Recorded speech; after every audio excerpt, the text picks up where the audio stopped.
നമ്മളെല്ലാവരും വിവരങ്ങൾ കൊണ്ട് പൊറുതിമുട്ടുന്ന ഒരു കാലഘട്ടത്തിലാണ് ജീവിക്കുന്നത്, അല്ലേ? ഈ ബഹളങ്ങൾക്കിടയിൽ ആളുകളെ ശരിക്കും സ്വാധീനിക്കുകയും അവരിൽ വിശ്വാസം ജനിപ്പിക്കുകയും ചെയ്യുന്ന ശക്തമായ കഥകൾ എങ്ങനെയാണ് ഉണ്ടാക്കിയെടുക്കുന്നത്? ഇന്ന് അത്തരമൊരു കഥയുണ്ടാക്കുന്നതിനുള്ള ഒരു രീതിയാണ് നമ്മൾ ചർച്ച ചെയ്യാൻ പോകുന്നത്. നമ്മളെല്ലാവരും ദിവസവും ഒരുപാട് കാര്യങ്ങൾ കാണുന്നു, കേൾക്കുന്നു. ഇതിലേതാണ് വിശ്വസിക്കേണ്ടത്? എങ്ങനെയാണ് വ്യക്തമായ ഒരു ധാരണ നമ്മൾ ഉണ്ടാക്കിയെടുക്കുക? വിഷമിക്കേണ്ട, ഇതിനൊരു കൃത്യമായ വഴിയുണ്ട്. അപ്പോൾ അധികം പറഞ്ഞ സമയം കളയുന്നില്ല. ഈ ആശയക്കുഴപ്പങ്ങൾക്കിടയിൽ വ്യക്തത കൊണ്ടുവരുന്ന ആ ഒരു സംവിധാനത്തിലേക്ക് നമുക്ക് നേരിട്ട് കടക്കാം. ഈ രീതിക്ക് ഒരു പേരുണ്ട്: ഏജന്റ് ബിൽഡർ മോഡ്. ഇതിന്റെ ലക്ഷ്യം വളരെ ലളിതമാണ്. ഒരൊറ്റ വിശ്വസിക്കാൻ കൊള്ളാവുന്ന ഒരു ഡാറ്റ ഉറവിടം ഉപയോഗിക്കുക, എന്നിട്ട് ആളുകളുടെ ഹൃദയത്തിൽ തൊടുന്ന ഒരു ഡോക്യുമെന്ററി പോലെ സത്യസന്ധമായ ഒരു കഥയുണ്ടാക്കുക. അത്രയുള്ളൂ. ഇത് ഒന്നുകൂടി എളുപ്പത്തിൽ മനസ്സിലാക്കാൻ ഒരു ആർക്കിടെക്റ്റിന്റെ ബ്ലൂ പ്രിന്റ് പോലെ ചിന്തിച്ചാൽ മതി. ഡാറ്റ എന്ന അടിത്തറയിൽ സഹാനുഭൂതി കൊണ്ട് കെട്ടിപ്പൊക്കുന്ന ഒരു കഥയുടെ കൃത്യമായ ഒരു പ്ലാൻ. ശരി, അപ്പോൾ ഈ ബ്ലൂ പ്രിന്റിലെ ആദ്യത്തെ പടിയിലേക്ക് കടക്കാം. ആരാണ് ഈ കഥ പറയുന്നത്?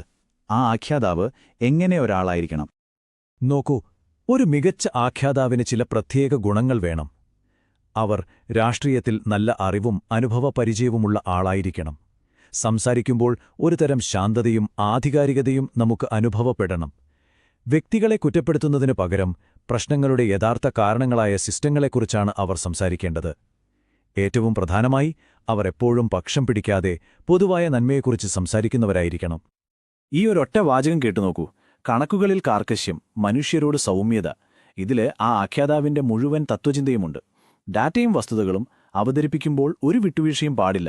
പക്ഷേ അത് മനുഷ്യരെക്കുറിച്ചാകുമ്പോൾ എപ്പോഴും സഹാനുഭൂതിയുടെ ഒരു സ്പർശം വേണം.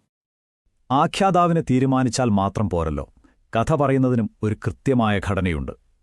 ഏകദേശം 19 മിനിറ്റ് നീളുന്ന ഒരു യാത്രയാണത്. ഈ കഥയുടെ ഒഴുക്കൊന്ന് നോക്കൂ. എത്ര കൃത്യമായാണ് ഇത് തയ്യാറാക്കിയിരിക്കുന്നത്. ആദ്യം ഞാൻ ആരാണ്, എന്തിനാണ് സംസാരിക്കുന്നത് എന്ന് വ്യക്തമാക്കുന്നു. പിന്നീട് ജനങ്ങളുടെ ജീവിത സാഹചര്യങ്ങളിലേക്ക് ആഴത്തിൽ ഇറങ്ങിച്ചെല്ലുന്നു. അതിനുശേഷം മാത്രം പ്രധാനപ്പെട്ട കണക്കുകൾ വരുന്നു. എന്തുകൊണ്ട് കാര്യങ്ങൾ ഇങ്ങനെയായി എന്ന് വിശദീകരിക്കുന്നു.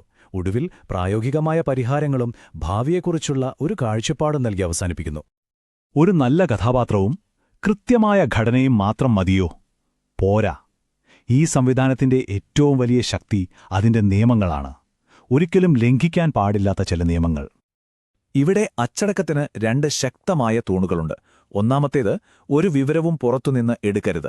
നൽകിയിരിക്കുന്ന രേഖയാണ് ഏക സത്യം.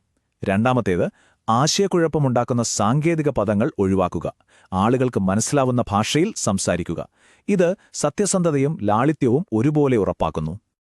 ഇതിനെല്ലാം പുറമെ ഈ ആഖ്യാനത്തിലുടനീളം മനുഷ്യന്റെ അന്തസ്സ്, സ്വകാര്യത പോലുള്ള നമ്മുടെ ഭരണഘടനാ മൂല്യങ്ങളെക്കുറിച്ച് ഓർമ്മിപ്പിക്കണം. ഇത് വെറും കണക്കുകൾക്കപ്പുറം അവതരിപ്പിക്കുന്ന വിവരങ്ങൾക്ക് ഒരു ധാർമ്മികമായ അടിത്തറ നൽകുന്നു. ശരിക്കും പറഞ്ഞാൽ ഡേറ്റയ്ക്കൊരു ആത്മാവ് നൽകുന്നത് പോലെയാണിത്. ഇത്രയൊക്കെ കേട്ടപ്പോൾ ഒരുപക്ഷെ നിങ്ങൾ ചിന്തിക്കുന്നുണ്ടാകും, ഇതൊക്കെ ഞാൻ എന്തിനറിയണം?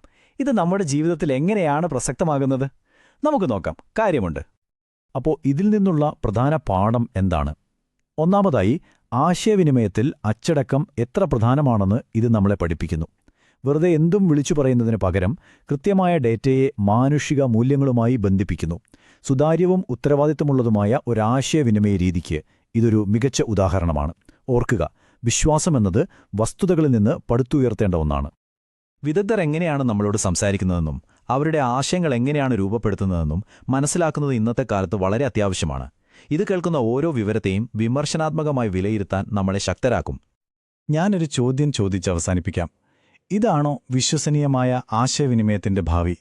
ചിട്ടയും സത്യസന്ധതയും മനുഷ്യത്വവുമുള്ള ഇത്തരം കഥപറച്ചിലുകളാണോ നമുക്കിനി വേണ്ടത്? ഇതിനെക്കുറിച്ച് നമ്മളെല്ലാവരും ഒന്ന് ചിന്തിക്കേണ്ടിയിരിക്കും.